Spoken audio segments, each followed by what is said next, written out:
Hello students, you are all welcome to today's class. In my previous lesson, you were taught brain drain, otherwise known as human capital flight. But in today's lesson, I am going to teach you population and population size. And I believe that by the end of today's discussion, you should be able to define population, explain factors affecting the population size, define population density, and outline the determinants of population density. Watch the video and I'll be right back at the end of the class. I'm going to discuss population and population size. In the course of this lesson, there are 4 questions that you must answer your notebook, which must be submitted in class for marking. And question 1 is define population. Watch the next slide for the answers to this question. Population is simply defined as the total number of people living in a geographical area or country at any point in time. That is, the total number of people living in an area. It could be state, locality, or the entire country at any point in time. Such is called population. And of course, population can be large or small, just like the pictures represented in the slide below. My second question is broken down into A and B. And question A is, what is population size? And question B is to outline 5 determinants or factors affecting the size of population of a country. And of course, population size describes how large or small the population of a given place or country is at any point in time. And what we mean by this is that the population of a place can be large or small. And that is what we call population size, or size of the population. For example, some countries have large population, while some have small population. Nigeria is known for its large population size, while that of Ghana is small compared to that of Nigeria. We are going to be discussing here the factors affecting population size of a country, otherwise known as the determinants of population size. What this means is that whether population size of a country will increase or not is caused by some factors. And these factors are usually broken down into 3 major factors, such as birth rate, death rate, and migration. But let's start with birth rate. Birth rate, by definition, means the total number of births in a country per thousands in a year. Or simply put, it means the total number of children that are born or given birth to in a country within a period of 1 year. And birth rate has some factors influencing it. If the birth rate of a country is high, it also means that the population size of that country will be large, and vice versa. And some of the factors that affect birth rate include early marriages. When people in a country have the desire to marry early, it means that they will give birth to children as well. And that means that there will be increase in birth rate and also increase in population size. Again, the desire for people to have large families in such a country tend to increase the rate of birth in the country and also increases the population size and vice versa.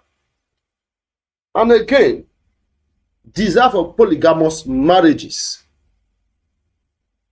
is a factor that also tends to increase the population size, because polygamous marriages lead to large family size.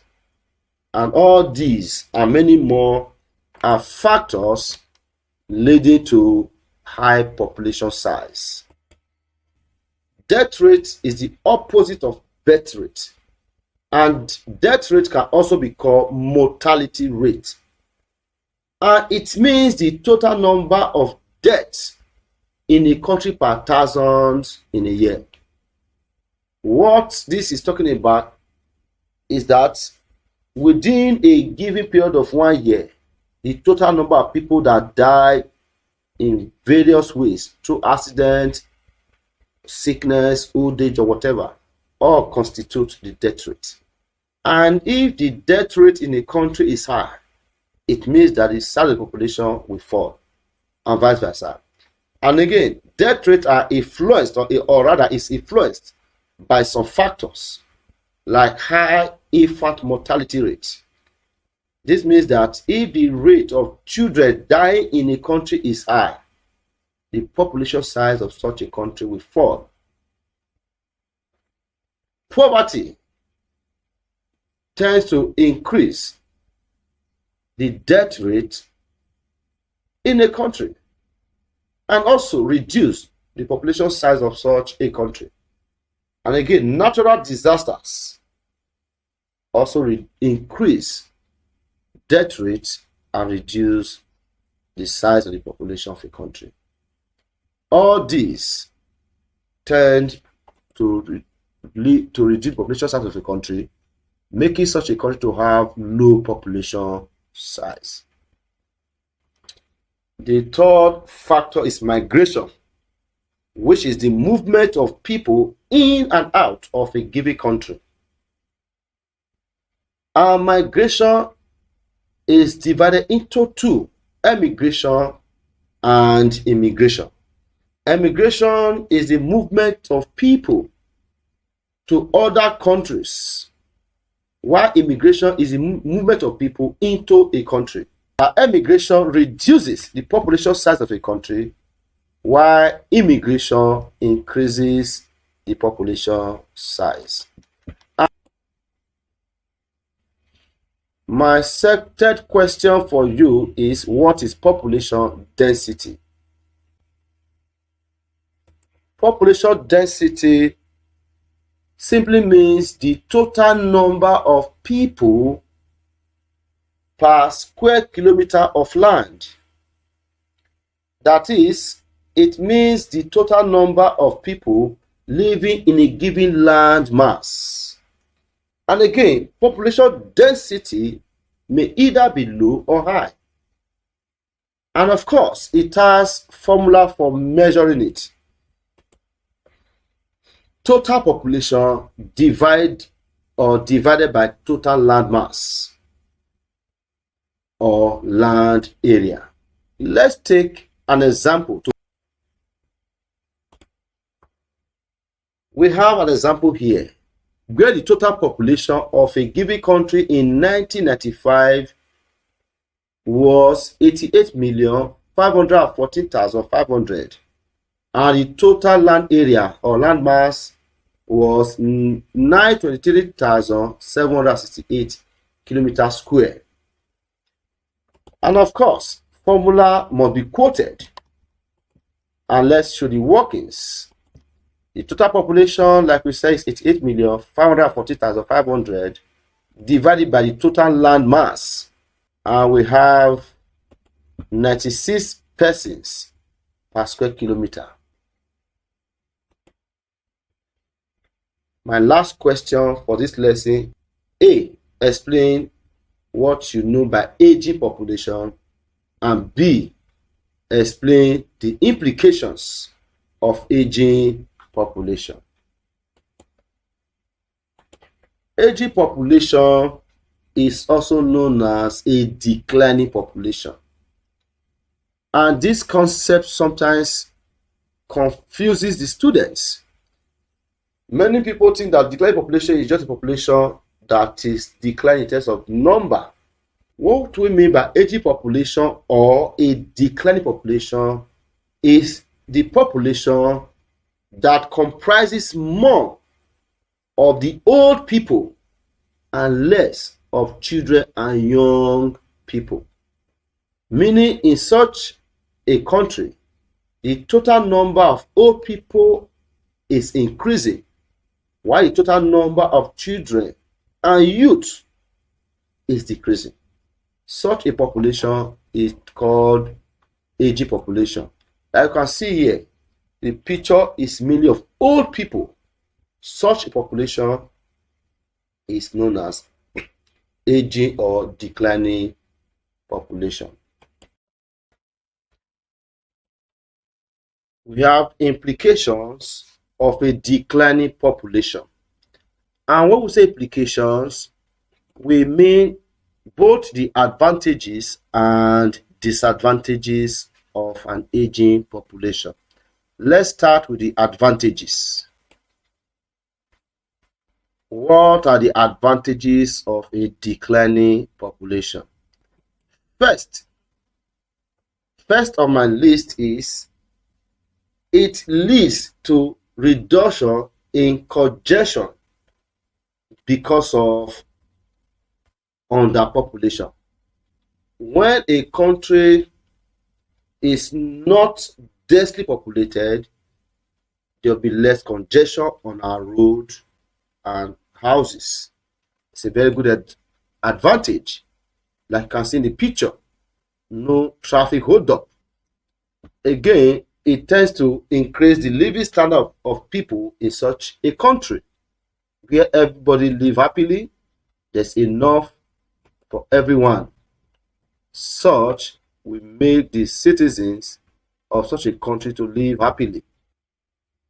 Next is that it reduces government spending on insecurity to tackle crime rates and others, because a country rather that is underpopulated will experience a fall in crime rates and low in level of insecurity.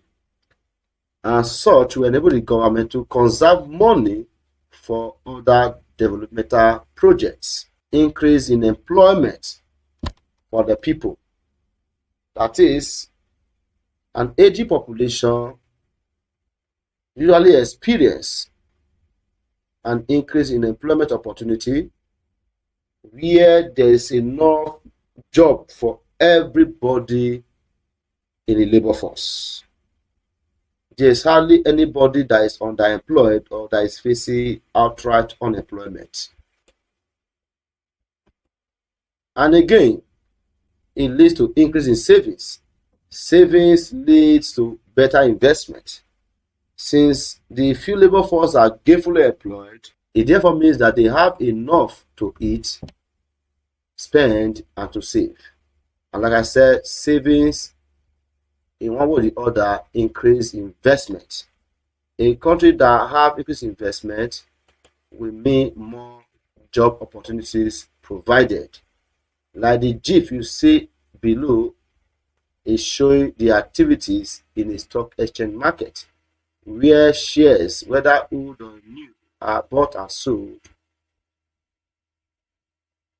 And of course, an aging population leads to a sparse or underpopulation.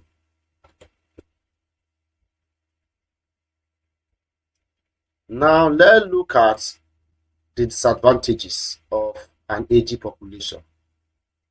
There's an adage that says, in life, anything that has an advantage must have a disadvantage.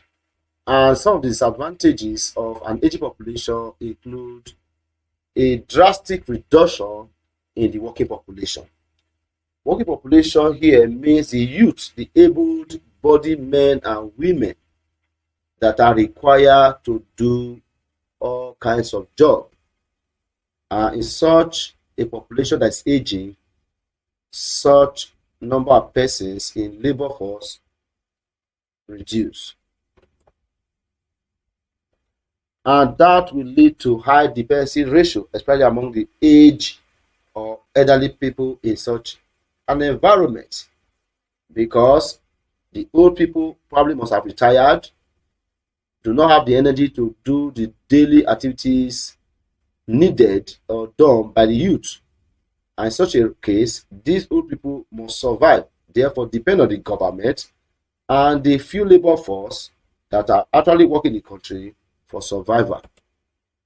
Like you can see in the picture below, everybody depend on the first man on top of the ladder for survival. And again, it reduces government revenue. Government revenue are from many sources, like through taxation, through internally generated revenue, through royalties, fees, fines, license, and many more. But when the population of a country is aging, it means that the revenue accruing to the government will also fall. And this will increase government spending on goods and services for the aged. Because like I said earlier, old people do not work, but they must survive. Hence, they need to depend on the few available workers in the country and the government for survival. And this number 4 is saying that in such a country, government spend more to provide goods and services needed by the old people. Like in some countries, old people are called first-class citizens and must be treated as such. And again, an aging population leads to low level of production. Like I said before, when the labor force in the country is low, it means that the level of production will also be low. Meaning there are many natural resources in the country that will be underutilized because no workers or entrepreneurs to make use of them in production. And of course, it will lead to small size of market. By small size of market, we mean that the demand for most goods and services is low. And if that happens, it means that the market size of such a country will be small. Thank you for watching the video. But before I say my final goodbye, I want to quickly give you a summary of the video you just watched. Population simply means the total number of persons or people living in a geographical location or country. And the population of a country can be small or large. That leads us to population size. A large population means large population size, while small population means small population size. And whether population will be large or small is determined by some factors like early marriages, death rate, birth rate, migration, and many other factors. For further study, consult the recommended textbook, Economics for Colleges by J.O. Abedi. Also try to do the quiz and the assignment in this module as a way of preparing yourself for the forthcoming examination. Thank you once again. Stay safe and remain blessed. Goodbye.